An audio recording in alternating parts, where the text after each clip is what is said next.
My father fell inside the school compound the same day I planned to tell him the truth. One moment he was holding the paper from the registrar's office. The next moment his mouth twisted and his body folded like cloth. I shouted for help. People ran from everywhere, but my head was empty. I just kept saying, "Papa, please stand up. Papa, please stand up." His face looked strange, his eyes half open, one side of his body not moving again. That was the day my whole life broke into pieces. Before that day, I was still pretending. I was the son who told his father he was in his final year, waiting for graduation.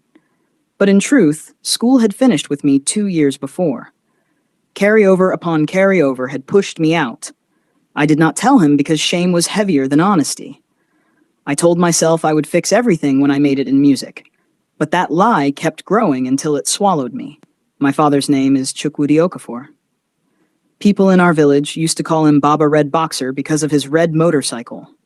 That bike fed our family. He carried people from the junction to the market, carried pregnant women to the clinic, even carried church members to burial.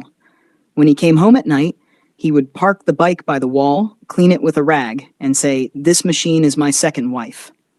That bike was our life. And that was the same thing he sold because of me. He sold it to pay what he thought was my final school fees. He believed I was close to graduation, that soon I would wear gown and cap, and he would walk into the compound with his chest out. He never knew the school had already thrown me away. When I got the alert from him, I sat inside the small studio where I worked and just stared at the message.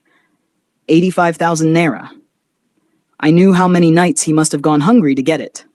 I knew what that bike meant to him. My heart felt like stone. I wanted to call him and confess, but fear held my mouth. I told myself again that I would make it up to him, that one day I would buy 10 bikes for him. I didn't know that one lie can destroy a whole future. That was how everything started to fall apart. The lie, the guilt, the stroke. And me, trying to fix a life I broke with my own hands. After they rushed Papa to the hospital, I sat outside on the bare floor. My shirt was soaked with sweat and dust, my head full of noise. The doctor came out and said it was stroke. He said it like it was a small thing, but I knew what that meant. Half of my father's body had gone silent. I wanted to cry, but no tears came out. My mind was too heavy. When Mama arrived that night, she almost tore her wrapper. She kept asking what happened. I couldn't even talk. The words refused to leave my mouth. I just pointed to the ward where Papa was lying. When she entered and saw him, she screamed like a wounded person. Her voice echoed through the hospital. That sound followed me till morning. I didn't sleep that night. I kept replaying everything in my head. The way Papa smiled the morning he left home. The way he called me his graduate. The way he carried that nylon bag with groundnut and wristwatch. All that pride turned into pain in one afternoon. I was the one who did it. I killed that pride with my lies. The next morning, when I looked at Papa on the hospital bed, his eyes were open, but he couldn't talk. One hand and one leg didn't move. When he tried to speak, only air came out. A tear rolled down his face. I fell on my knees beside him and begged him to forgive me, even though he couldn't hear me. He blinked slowly and looked away. That look cut me deeper than any knife. Mama stopped going to the market. She stayed by his side every day, feeding him, cleaning him, talking to him, even when he couldn't answer. I started selling my things little by little to pay for drugs. My small keyboard, my headphone, even my phone. The only thing I didn't sell was my laptop because it carried my songs. That was the only piece of hope left in my life. At night, when Mama slept, I would sit outside the hospital and listen to the sound of the generator. I would whisper to God to give Papa back his voice, to just let him call my name once. Sometimes I imagined him standing up, telling me to start again, to chase my dream the right way. But morning always came, and he still lay there, quiet, half alive. Each day that passed made me smaller. People in the village started saying it was punishment. They said maybe Papa offended someone. I wanted to shout that it was me, that I was the one who broke him, but shame kept me quiet. All I knew was that I had to do something before guilt swallowed me whole. Something that would make him proud again, even if he never spoke a word to me again. One night, after everyone had gone to sleep, I sat by Papa's bedside watching the slow rise and fall of his chest. The hospital fan made a weak sound as it turned. His left hand lay straight like a stick, his right one hanging limp.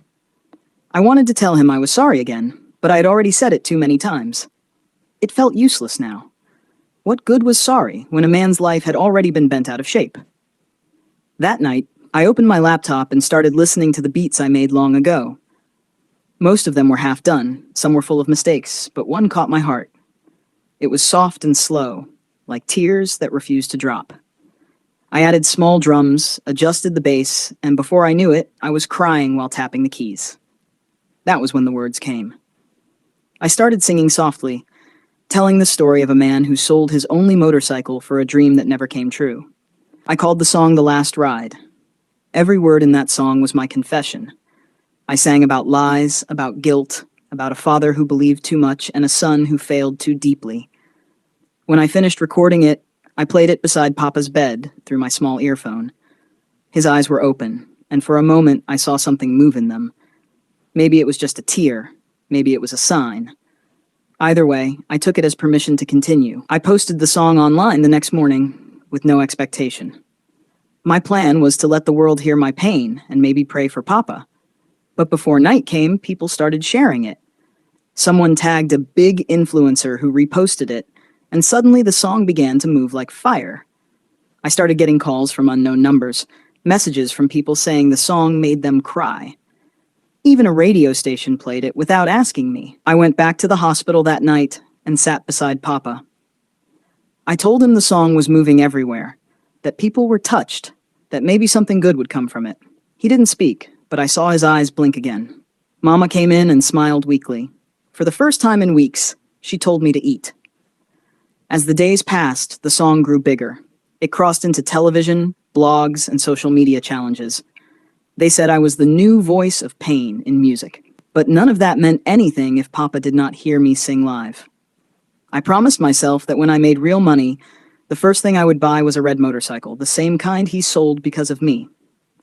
Maybe then he would know I was truly sorry. Maybe then he would forgive me. The morning the call came from Lagos, I was sitting outside the hospital peeling groundnuts for Mama. The doctor had just told us Papa would need more drugs and therapy if we wanted him to walk again. I didn't know where that money would come from. My phone started ringing, and when I picked it, a man's voice said he was from a record label in Lagos. He said they wanted to sign me, that The Last Ride was too powerful to ignore. At first, I thought it was a joke until he mentioned the amount they were ready to pay. My hand shook. I told Mama, and she started crying, not out of sadness this time, but out of something new, something like light after long darkness. A week later, I traveled to Lagos. The city looked bigger than I remembered. Everywhere was full of noise and speed. The label people treated me like I was someone important.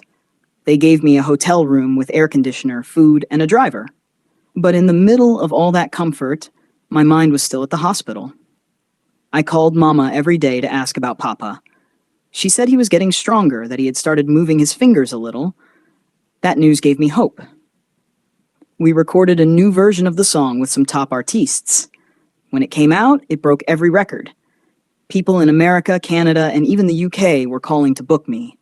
The song was playing everywhere. People were crying to it, praying with it, and sending messages about how it healed their pain. I began to travel from one country to another, performing before crowds that shouted my name. Money started flowing like never before. I bought new clothes, new shoes, but the first thing I bought was a red motorcycle, the same type Papa sold. When I came back home after my first world tour, the whole village came out to welcome me. Drums, dancing, and shouting filled the air. Mama stood at the gate, crying and smiling at the same time. I entered the compound and saw Papa sitting on a chair under the mango tree. His body was thin, his face older, but his eyes were still full of life. I knelt down beside him and took his hand. I told him that the song had changed our story, that his sacrifice had brought us wealth, that I bought him a car, and also another red motorcycle, just like the one he sold. He blinked, and a small tear dropped from his eye. I saw pride inside that tear. For the first time since the stroke, his lips moved, and I heard a soft sound come out. I didn't know what he was trying to say, but my heart understood it. He was saying my name. The sun was soft that evening, the kind that paints everything gold before it disappears. Papa was sitting outside with Mama beside him, both of them quiet. I parked the new car in front of the house and brought out the red motorcycle. It looked exactly like his old one, only newer and brighter. When the light touched it, the color glowed like fire. I told him to come outside and see what his son had done. With Mama's help, we lifted him gently from the chair and placed him inside the car first. He touched the steering and smiled weakly. Then his eyes moved to the motorcycle and stayed there for a long time. I knelt beside him and told him everything. I told him I knew I was the reason he suffered, that I was the reason he sold his bike, the reason he could no longer walk well. I told him I would never forgive myself if he didn't forgive me. My voice started shaking. I told him that the same song born out of pain had brought us wealth, that the world now knew his name through me, that the man who used to ride people to the market now had his name ringing in America and London. He kept looking at me with tears sitting quietly in his eyes. Mama stood behind me, crying softly, wiping her face with the edge of her wrapper. I took Papa's hand and placed it on the motorcycle. His fingers were thin, but they gripped it slowly. I told him it was his, that I bought it for memory, so he would remember that his sacrifice was not wasted. He turned his face to me and tried to speak. His voice came out rough but clear enough. He said, I still brought the family wealth, just not in the way he expected. He said, God's road may twist, but it still leads home. He told me to call Mama close. We both leaned near him as he placed one hand on my head and the other on hers. He blessed us slowly, every word coming out like air escaping from a dying lamp. He thanked God for giving him enough life to see the fruit of his seed. Then he smiled, a deep, peaceful smile. He leaned back in the seat, still holding my hand. His chest rose once, fell, and did not rise again. For a moment, I didn't move. I just stared at his face. It looked calm, almost happy. Mama's cry broke the silence, long and heavy. I held him tight, shaking, calling his name again and again, but he was gone. That night, I sat beside the motorcycle and played the last ride softly from my phone. The song sounded different now, like it was finally complete. The same road that took my father's strength had brought his peace. And in that silence, I knew that even in death, he had forgiven me.